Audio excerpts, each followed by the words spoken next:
what time it is. Maybe you want to celebrate. Maybe it's time for Oktoberfest. And that's our next float here from the Burbank Tournament of Roses Association. And it's the winner of the Founders Trophy. Most beautiful entry built and decorated by volunteers from the sponsoring organization.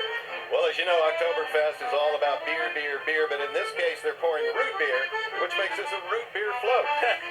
I love this Alpine Village recreation. It's really cool. And this is a self-built float. They accepted submissions worldwide, 45 feet long, 27 feet tall, and yet the barn door, Rob, you and I were in there, I believe, it's only 15 feet tall, so they had to actually drop this whole structure so that they could get it out and then hydraulically lift it back up again. So quite a feat of engineering. Yeah, they build these floats in these huge barns that they've got scattered around the Pasadena area, but sometimes they build a boat bigger than the door.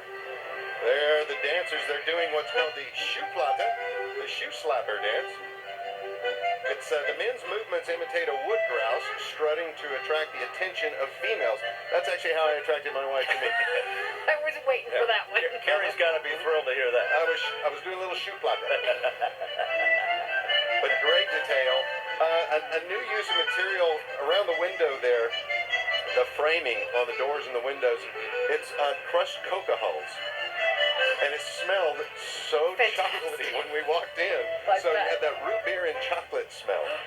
What a combo. Sugar high. Fantastic. Hey,